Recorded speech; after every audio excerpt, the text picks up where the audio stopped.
खबरों का साथी।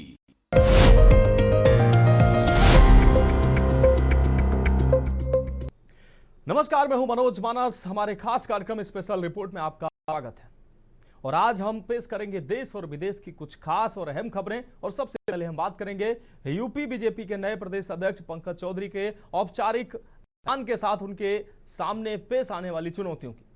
वहीं मौसम के अपडेट पर हमारी खास रिपोर्ट देखिए और चलते चलते बात ट्रंप को C5 जैसा वैश्विक शक्तियों के एक नया मंच बनाने की। तो चलिए अब चलते हैं खबरों के विस्तार में।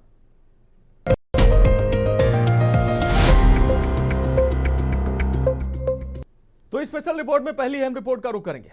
केंद्रीय मंत्री और महाराजगंज से 7 बार के लोकसभा सांसद पंकज चौधरी को रविवार को विधिवत रूप से उत्तर प्रदेश का नया भाजपा प्रदेश अध्यक्ष घोषित कर दिया गया। केंद्रीय मंत्री और उत्तर प्रदेश के चुनाव प्रभारी पीयूष गोयल ने मुख्यमंत्री योगी आदित्यनाथ की मौजूदगी में लखनऊ पार्टी दफ्तर में उनके नाम की औपचारिक घोषणा की। कार्यक्रम की शुरुआत स्वास्थ्य वचन, शंखनाद और डमरू वादन के साथ हुआ, जिसके बाद पंकज चौधरी को नए प्रदेश अध्यक्ष के रूप में पदभार ग्रहण कराया गया। निवर्तमान प्रदेश अध्यक्ष चौधरी भूपेंद्र सिंह ने पार्टी का झंडा नवनियुक्त अध्यक्ष पंकज चौधरी को सौंपा। वहीं अब पंकज चौधरी के सामने कई संगठनात्मक, राजनीतिक और सामाजिक चुनौतियां हैं। 2027 के महत्वपूर्ण विधानसभा चुनाव और आगामी पंचायत चुनाव को देखते हुए उनकी भूमिका काफी अहम होगी। ये खास रिपोर्ट देखिए। पंकज चौधरी के सामने कई चुनौतियां। बीजेपी की कोशिश पूर्वांचल में अपनी सियासी ताकत बढ़ाने और गैर यादव ओबीसी वोटों को एकजुट करने की है। पंकज चौधरी के सामने गैर यादव ओबीसी वोटों को दोबारा से जोड़ने और सपा के पीडीए को काउंटर करने की स्ट्रैटेजी बनाने की चुनौती है। पंकज चौधरी जिस कुर्मी समाज से आते हैं वो पूर्वांचल से लेकर बुंदेलखंड और रोहिलखंड तक फैले हुए हैं। संगठन और सरकार के बीच तालमेल। उत्तर प्रदेश के मुख्यमंत्री योगी आदित्यनाथ की मजबूत प्रशासनिक शैली और पार्टी संगठन के बीच अक्सर बेहतर तालमेल बनाए रखने की चुनौती रहती है। पूर्व में भी संगठन और सरकार के बीच कथित खींचतान की खबरें सामने आई थी। बता दें कि पंकज चौधरी को यह सुनिश्चित करना होगा कि संगठन और सरकार एक दूसरे के पूरक के रूप में काम करें, न कि समांतर शक्ति केंद्र बने। उन्होंने सीएम योगी की कार्यशैली के साथ सामंजस्य बिठाना होगा। जाहिर है कि यूपी के नवनिर्वाचित बीजेपी की अगुवाई में ही 2027 का विधानसभा चुनाव होना है। ऐसे में बीजेपी संगठन की कमान संभालने के साथ ही पंकज चौधरी को सियासी और सामाजिक चुनौतियों का सामना करना होगा। चौधरी 7 बार के सांसद हैं और ओबीसी में यादव के बाद दूसरे सबसे बड़ी आबादी वाले कुर्मी समुदाय से आते हैं। पंकज चौधरी पूर्वांचल के गोरखपुर से ओबीसी वर्ग से आने वाले पंकज चौधरी 7 बार के सांसद हैं और ओबीसी में यादव के बाद दूसरे सबसे बड़ी आबादी वाले कुर्मी समुदाय से आते हैं। बीजेपी ने ओबीसी समाज से प्रदेश अध्यक्ष बनाकर संगठन की कमान ओबीसी और सरकार की कमान अग्रणी जाति के हाथ में देकर सामाजिक समीकरण साधने और संतुलन बैठाने का प्रयास किया है। विश्व की सबसे बड़ी पार्टी भारतीय जनता पार्टी के हम सब सदस्य हैं। हम सब उसको सींचते हैं, उसको आगे लेके जाते हैं और दुनिया हैरान है। दुनिया भर में पार्टियां हैं, दुनिया भर में राजनीतिक गतियां चलती हैं, लेकिन जितने व्यवस्थित तरीके से भारतीय जनता पार्टी, जितने लोकतांत्रिक तरीके से भारतीय जनता पार्टी में मेंबर बनाने से, सदस्य बनाने से लेकर राष्ट्रीय अध्यक्ष को चुनने तक और हर एक पड़ाव पर जिस प्रकार से भारतीय जनता पार्टी में सहमतियां बनती हैं, लोगों के विचार किया जाता है, आपसी समन्वय के साथ पार्टी चलती है, ये कितनी बड़ी बात है। और वास्तव में इसका सबसे बड़ा श्रेय अगर किसी को जाता है तो इस पार्टी के सभी कार्यकर्ताओं को जाता है। सीएम योगी के साथ मिलाना होगा कदमताल। सीएम योगी की कार्यशैली को लेकर बीजेपी के कई नेता और सहयोगी दल भी अंदर खाने में अपनी नाराजगी जाहिर करते रहते हैं। ये सार्वजनिक रूप से सामने नहीं आते, लेकिन समय समय पर अपनी शिकायत केंद्रीय नेतृत्व तक पहुंचाते रहते हैं। 2024 संगठन के बाद और सरकार के बीच कथित खींचतान की बात खुलकर सामने आई थी। डिप्टी सीएम केशव प्रसाद मौर्य का संगठन सरकार के ऊपर वाले बयान ने सियासी हवा दे दी थी। ऐसे में नए अध्यक्ष के तौर पर पंकज चौधरी को बीजेपी संगठन को प्रदेश से लेकर ब्लॉक और बूथ स्तर तक मजबूत करने के साथ ही कार्यकर्ताओं को अहमियत देने की चुनौती होगी। आपको बता दें कि योगी और चौधरी के सियासी रिश्ते जग जाहिर है। पंकज चौधरी के सामने पहले संगठनात्मक रूप से खुद को साबित करने की ही नहीं बल्कि सीएम की प्रशासनिक शैली के पूरक की तरह कार्य करना होगा। आज उत्तर प्रदेश के अंदर हमारे चुनाव की प्रक्रिया संपन्न हो रही है और एक अनुभवी कार्यकर्ता को उत्तर प्रदेश के प्रदेश अध्यक्ष का दायित्व मिलने के साथ ही उत्तर प्रदेश के अंदर अब नए गति के साथ सरकार और संगठन मिलकर के आदरणीय प्रधानमंत्री जी की मंशा के अनुरूप आगे बढ़ने के संकल्प के साथ बढ़ पाएगा। बहनों और भाइयों, मैं इस अवसर पर धन्यवाद दूंगा चौधरी भूपेंद्र सिंह जी को, जो पिछले 3.5 वर्ष से प्रदेश अध्यक्ष के रूप में अपने दायित्वों का निर्वहन करते हुए प्रदेश के अंदर हरेक उन कार्यक्रमों को गति प्रदान करने में अपना योगदान दे रहे थे। इस दौरान प्रदेश तमाम चुनौतियों का सामना करते हुए आगे बढ़ा और आज नवनिर्वाचित अध्यक्ष के चुनाव के साथ संगठन पर्व का यह दायित्व उत्तर प्रदेश के अंदर अपनी पूर्णाहुति की ओर अग्रसर हो चुका है। लेकिन नए दायित्व के कार्य हम सबके सामने नई चुनौती के साथ में है। पंकज चौधरी का राजनीतिक सफर 15 नवंबर 1964 को गोरखपुर में जन्म। उद्योगपति स्वर्गीय भगवती चौधरी व पूर्व जिला पंचायत अध्यक्ष उद्धव चौधरी के छोटे बेटे। पंकज चौधरी ने गोरखपुर नगर निगम के पार्षद के तौर पर 1989 में राजनीति का सफर शुरू किया। वर्ष 1990 में ही भारतीय जनता पार्टी की जिला कार्य समिति सदस्य बने। 10वीं लोकसभा में वर्ष 1991 में महाराजगंज संसदीय सीट से भाजपा के टिकट पर सांसद चुने गए। 11वीं और 12वीं लोकसभा में वर्ष 1996-98 में सांसद चुने गए। 1999 में सपा के अखिलेश से हार मिली। 2004 में फिर निर्वाचित हुए। 2009 में कांग्रेस के स्वर्गीय हर्षवर्धन से हार मिली। 2014 से लगातार लोकसभा के सदस्य हैं। मौजूदा समय में मोदी सरकार में केंद्रीय वित्त राज्य मंत्री हैं। क्या भेद पाएंगे सपा का पीडीए चक्रव्यूह? खास बात यह है कि सपा प्रमुख अखिलेश यादव का पूरा फोकस पीडीए के समीकरण पर है। सपा का दावा है कि यूपी में पीडीए की आबादी 85 से 90% है और इसी फॉर्मूले से अखिलेश ने 2024 के लोकसभा चुनाव में सपा को यूपी में सबसे बड़ी पार्टी बनाने में कामयाबी हासिल की। बीजेपी को गहरा झटका दिया था। सपा ने इसी समीकरण के सहारे अयोध्या सीट पर भी बीजेपी को मात देने में सफल रही।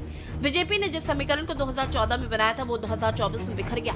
अखिलेश यादव 2027 में भी पीडीए फॉर्मूले के सहारे बीजेपी में सत्ता छीनने की कवायद में है। इसी के चलते बीजेपी ने संगठन की बागडोर पंकज चौधरी को सौंपी। हालांकि बीजेपी से 2024 में सबसे ज्यादा कुर्मी वोटर ही छिटके थे और पार्टी को पूर्वांचल में ही सबसे अधिक नुकसान हुआ था। यही वजह है कि बीजेपी ने इन समीकरणों को ध्यान में रखते हुए पंकज चौधरी को प्रदेश अध्यक्ष की कुर्सी सौंपने का फैसला किया है। बल्कि रोल अदा करना, एक समुदाय का रोल अदा करना है, समुदाय का रोल अदा करना है। एक मुखिया का जो पूरे परिवार को एक साथ लेकर के चलता है, इसका रोल है। मुझे पूरे उत्तर प्रदेश भाजपा परिवार को एक साथ लेकर के चलना। मेरे नेतृत्व के मूल मंत्र रहेंगे संगठन, संपर्क, संवाद और समन्वय। संगठन के लिए स्वरूप ही है। संगठन का जो भी आदेश है वो हमारे लिए स्वरूप। संपर्क और संवाद के संगठन को लगातार मजबूत करना और पार्टी के विचारों को लगातार जनमानस तक पहुंचाते रहना।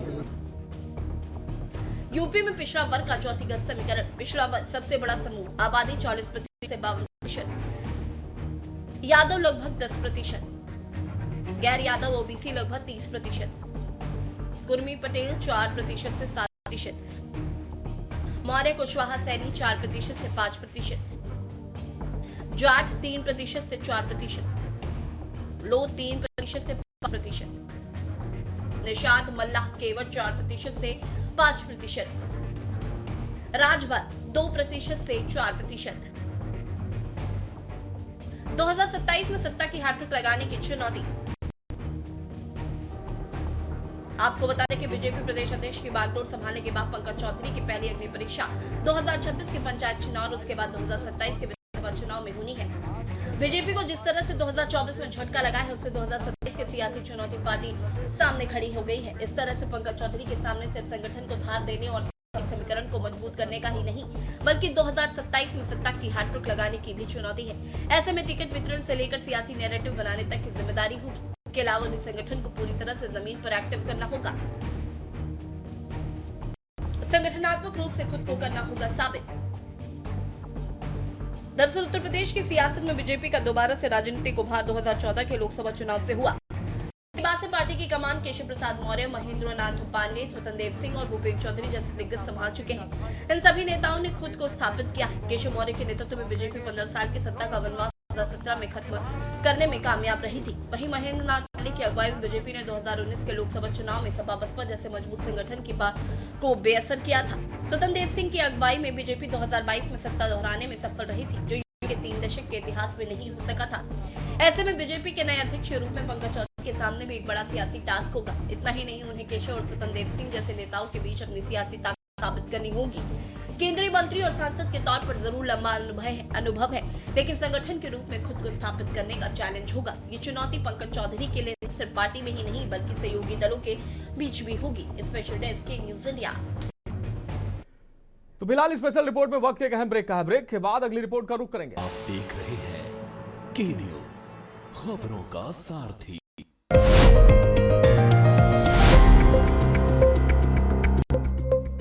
तो स्पेशल रिपोर्ट में अब बात अगली रिपोर्ट की करेंगे। उत्तर भारत में मौसम बदल रहा है। पहाड़ों पर हुई बर्फबारी का असर अब मैदानी इलाकों में भी महसूस किया जा रहा है। मौसम विभाग ने चेतावनी दी है कि आने वाले कुछ दिनों तक उत्तर भारत, मध्य भारत और पूर्वी भारत के कई इलाकों में कड़ाके की ठंड एवं शीतलहर का सितम जारी रहेगा। साथ ही सुबह के समय कुछ राज्यों में घना कोहरा भी छाए रहने की संभावना है। इस खास रिपोर्ट में देखिए। कोहरे का प्रकोप बढ़ने की वजह है अधिक नमी और शांत हवा। नदियों, खेतों और पानी के अन्य स्रोतों से नमी वाली हवा ऊपर उठती है। जब वातावरण में हवा शांत होती है और तापमान बहुत कम होता है, तो ये नमी संघनित होकर महीन पानी की बूंदों में बदल जाती है, जिससे घना कोहरा बनता है। शहरों में प्रदूषण के कण कोहरे की बूंदों के लिए भिक का काम करते हैं। ये कण नमी को अवशोषित करके कोहरे को और भी अधिक घना और लंबे समय तक टिकाऊ बना देते हैं। जब दिन के समय भी धूप नहीं निकलती तो जमीन ठंडी बनी रहती है, जिससे कोहरा घंटों, कभी कभी पूरे दिन तक बना रहता है। मैदानी इलाकों में बढ़ेगा ठंड का प्रकोप। उत्तर भारत सहित देश के कई हिस्सों में इस समय कड़ाके की ठंड पड़ रही है और घने कोहरे का प्रकोप बढ़ गया है। अगले हफ्ते से सर्दी और बढ़ने के आसार हैं। इस सर्दी का पहला बड़ा पश्चिमी विक्षोभ वेस्टर्न डिस्टर्बेंस 17 दिसंबर को हिमालयी राज्यों में पहुंचेगा।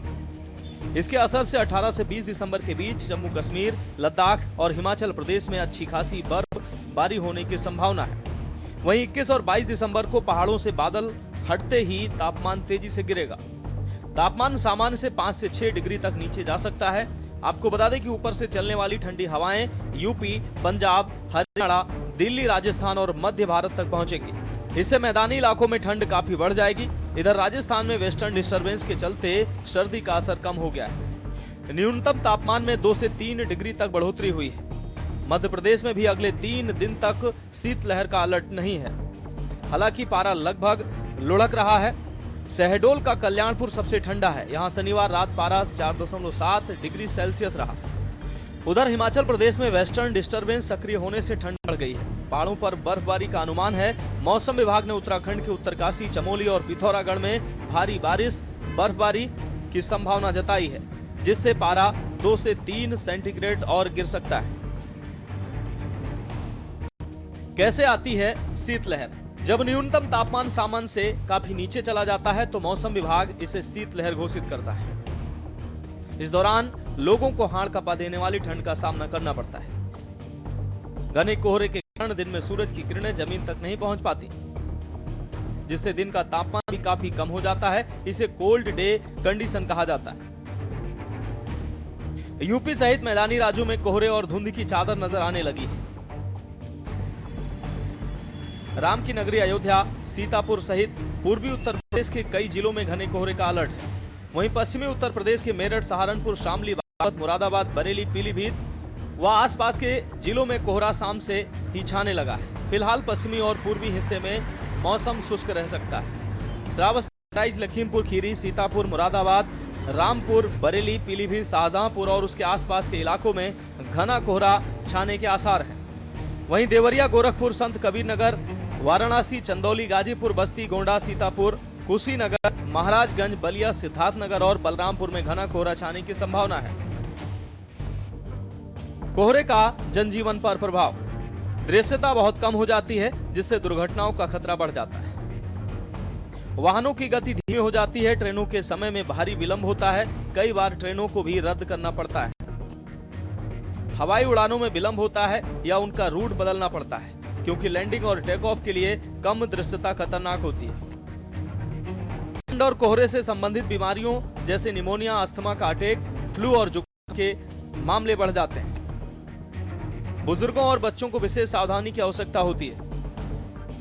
पाला पड़ने से फसलों को नुकसान पहुंचता है। किसानों को अपनी फसलों को बचाने के लिए विशेष उपाय करने पड़ते हैं। दिसंबर 2025 से फरवरी 2026 तक ठंड का पूर्वानुमान। देश की राजधानी दिल्ली में मौसम में बदलाव साफ तौर पर दिख रहा है। कभी ठंड बढ़ जाती है तो कभी मौसम गर्म हो रहा है। दिसंबर में पहली बार न्यूनतम तापमान 8 डिग्री रहा। सुबह शाम कोहरा और रात में धुंध छाई रहने की संभावना है। उत्तर पश्चिम भारत, मध्य भारत और आसपास के क्षेत्रों के अधिकांश हिस्सों में न्यूनतम तापमान सामान्य से लेकर सामान्य से नीचे रहने की संभावना है। इसका मतलब है कि रातें और सुबह अधिक ठंडी होंगी। आपको बता दें कि देश के ज्यादातर हिस्सों में अधिकतम तापमान भी सामान्य से कम रहने की उम्मीद है, जिससे आगे दिन में भी कड़ाके की ठंड महसूस होगी। ये साल दशकों में सबसे भयंकर ठंड तो नहीं, लेकिन सामान्य से अधिक ठंडी और लंबी सर्दी होने की प्रबल संभावना है, जिसमें शीतलहर और घने कोहरे के दिन बढ़ सकते हैं। स्पेशल डेस्क के न्यूज इंडिया। तो स्पेशल रिपोर्ट में बात अगली रिपोर्ट की करेंगे। अमेरिका के राष्ट्रपति डोनाल्ड ट्रंप दुनिया में दबदबे के लिए हर जतन कर रहे हैं। कभी दबाव की कूटनीति तो कभी बयानों से सनसनी के बाद ट्रंप अब C5 जैसा वैश्विक शक्तियों का एक नया मंच बनाने की तैयारी कर रहे हैं। इस खास रिपोर्ट में देखिए। C5 मंच का इस प्रकार हो सकता है आकार। अमेरिका कोर 5 के इस ग्रुप में भारत के अलावा चीन, जापान और रूस को जगह दी जा सकती है। हालांकि अभी तक इसके बारे में कोई भी आधिकारिक बयान नहीं आया है। अमेरिकी मीडिया पॉलिटिको की रिपोर्ट के मुताबिक इस तरह के नए हार्डकोर ग्रुप का विचार अमेरिका के नए सुरक्षा रणनीति के एक संस्करण में आया था। हालांकि ये छपे हुए संस्करण में नहीं था। गौरतलब है कि अमेरिका ने पिछले सप्ताह ही अपनी नई राष्ट्रीय सुरक्षा रणनीति को विश्व के सामने खोला था। एक मंच पर होंगी दुनिया की 5 महाशक्तियां। अमेरिका के राष्ट्रपति डोनाल्ड ट्रंप दुनिया के कई देशों को मिलाकर वैश्विक शक्तियों का एक नया मंच बनाने की तैयारी कर रहे हैं। इस ग्रुप में 5 देश शामिल होंगे। भारत और अमेरिका के अलावा वो कौन से 3 देश हैं जो इस मंच में शामिल होंगे, ये हम आपको बताएंगे। पहले आप जान लीजिए कि इस मंच का नाम C5 या कोर 5 रखा जा सकता है। आपको बता दें कि इस ग्रुप में दुनिया की 5 बड़ी शक्तियां शामिल होने जा रही हैं। इस ग्रुप को बनाने का मकसद यूरोप के प्रभुत्व वाले G7 को दरकिनार करना होगा, जो लगातार खबरें आ रही हैं। उसके मुताबिक अमेरिकी राष्ट्रपति डोनाल्ड ट्रंप भारत, रूस, चीन और जापान के साथ एक नया कोर ग्रुप 5 लाने पर विचार कर रहे हैं। अमेरिकी वेबसाइट पॉलिटिको के मुताबिक ये मंच ग्रुप 7 देशों की जगह लेगा। आपको बता दें कि G7 अमीर और लोकतांत्रिक देशों America, Britain, Germany, France, Canada, Italy और जापान जैसे देशों का एक मंच है। हालांकि अभी तक इसके बारे में आधिकारिक तौर पर कुछ नहीं कहा गया है, लेकिन C5 वाला नया आइडिया असल में नेशनल सिक्योरिटी स्ट्रेटजी के एक लंबे ड्राफ्ट में लिखा था।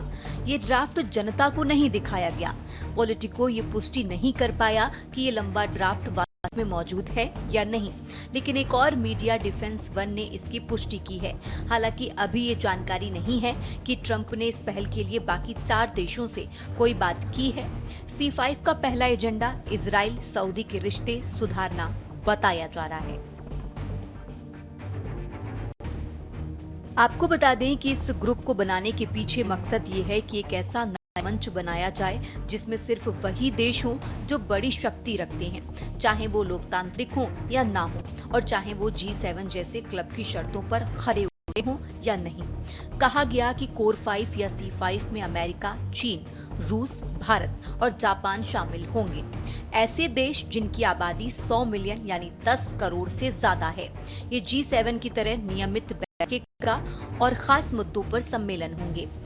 C5 की पहली बैठक का एजेंडा मिडिल ईस्ट की सुरक्षा, खासकर इसराइल और सऊदी अरब के बीच रिश्तों को सामान्य बनाने पर होगा।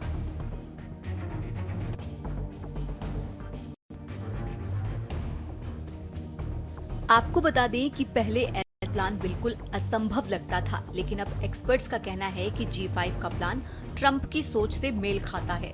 दरअसल राष्ट्रपति डोनाल्ड ट्रंप अक्सर प्रतिद्वंदी देशों के साथ सीधे डील करने की कोशिश करते रहे हैं, जैसे बीजेपी एनवीडिया के H200 AI चिप्स की बिक्री की इजाजत देना या अपने दूत स्टीव विटकॉफ और जेरेड कुशनर को मॉस्को भेजना ताकि वे रूस के राष्ट्रपति व्लादिमीर पुतिन से सीधे बातचीत कर सकें। बताया जा रहा है कि C5 समूह मौजूदा G7 जैसे यूरोपीय केंद्रित मंचों को दरकिनार करते हुए दुनिया की सबसे बड़ी आबादी और सैन्य आर्थिक शक्ति वाले देशों पर ध्यान केंद्रित करेगा।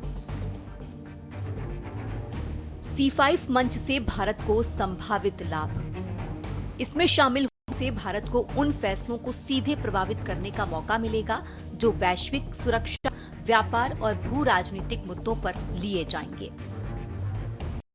ये समूह लोकतंत्र या धन के मानदंडों के बजाय वास्तविक शक्ति पर आधारित होगा। भारत के लिए ये एक ऐसा मंच होगा उसकी उभरती हुई शक्ति को आधिकारिक तौर पर स्वीकार किया जाएगा। C5 में भारत को एक ही मंच पर अपने प्रमुख प्रतिद्वंदी चीन और लंबे समय के सहयोगी रूस के साथ सीधे बातचीत करने का मौका मिलेगा। ये भारत को चीन की बढ़ती आक्रामकता को संबोधित करने और रूस के साथ अपने संबंधों को मजबूत बनाने का अवसर होगा। मंच भारत को पश्चिमी दबावों से बचाए रखने के लिए संतुलनकारी कूटनीतिक स्थिति प्रदान कर सकता है। G20 और ब्रिक्स जैसे प्रभावशाली समूहों के साथ साथ C5 का सदस्य होना भारत की भू संरेखण की नीति को मजबूत करेगा। आपको बता दें कि C5 में एशिया की 3 बड़ी शक्तियां भारत, चीन, जापान शामिल होंगी। लिहाजा मंच इंडो पैसिफिक क्षेत्र की सुरक्षा और स्थिरता जैसे महत्वपूर्ण क्षेत्रीय मुद्दों पर ध्यान केंद्रित कर सकता है। वहीं बताया गया है कि अमेरिका की नई नेशनल सिक्योरिटी स्ट्रेटेजी के तहत इस कोर 5 को बनाने का प्रस्ताव जारी किया गया है। इस कोर 5 में भारत, अमेरिका के अलावा चीन, जापान और रूस भी शामिल होंगे। ये पांचों देश दुनिया के ऐसे देश हैं जिनकी आबादी 100 मिलियन से ज्यादा है। स्पेशल डेस्क के न्यूज इंडिया। तो स्पेशल रिपोर्ट में फिलहाल आज के लिए मेरे साथ इतना ही। मुझे दीजिए इजाजत और आप देखते रहिए के न्यूज।